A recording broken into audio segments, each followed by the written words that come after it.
The United States didn't just risk losing the Civil War.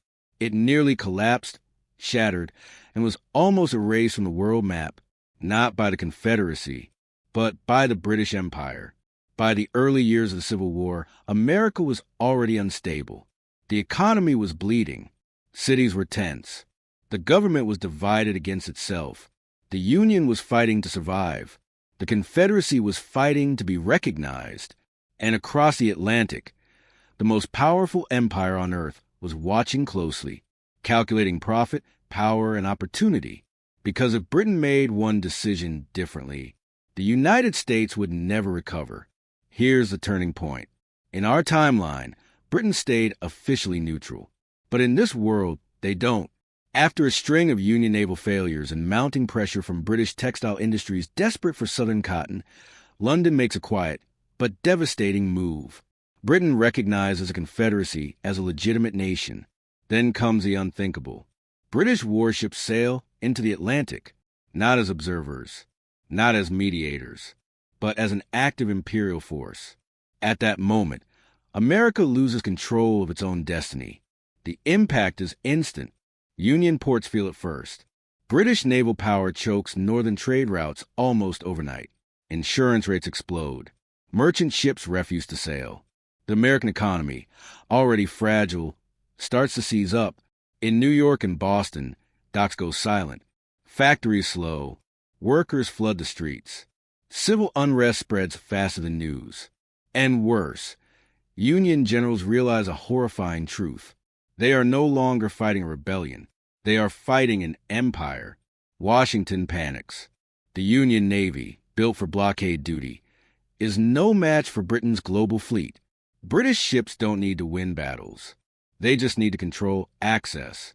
Suddenly, the Union can't project power beyond its own coastline. Congress fractures. Some demand total war against Britain. Others know what that really means. Economic suicide. Foreign investors pull out. The dollar weakens. Inflation surges. And in the South, something changes. Confederate leaders walk taller. European diplomats arrive in Richmond. Loans flow in. Weapons arrive in crates marked with neutral flags. The Confederate war effort transforms from desperate resistance into a professionally backed war economy. France sees what Britain is doing and follows, not openly, not yet, but French banks quietly support Confederate credit lines. French shipyards look the other way as supplies move across the Atlantic. America isn't just isolated. It's being boxed in.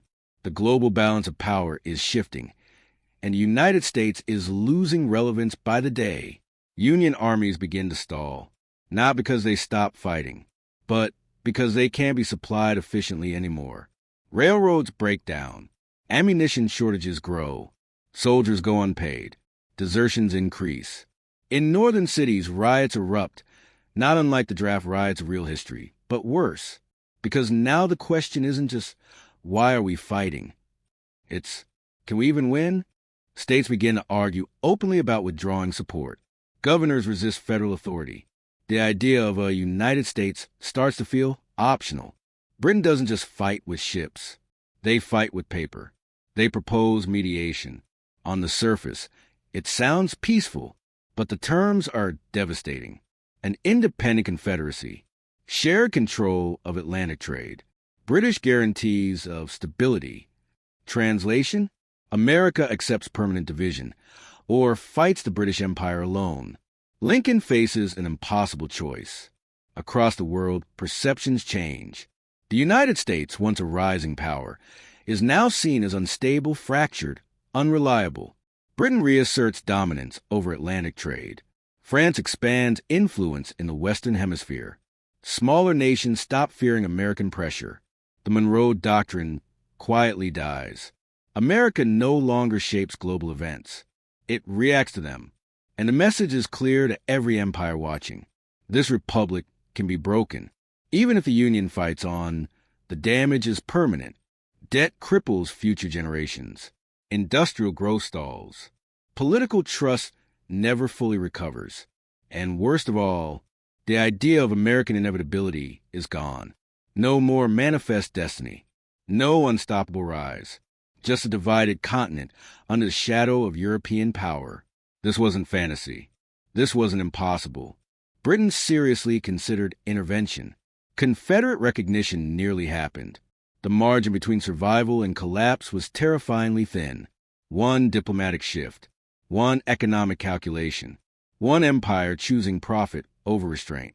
And the United States as we know it would never exist. So here's the question, and think carefully before you answer. If Britain had officially entered the Civil War, would the Union have sacrificed unity to survive or fought an empire and lost everything? I'm genuinely curious how you see this playing out.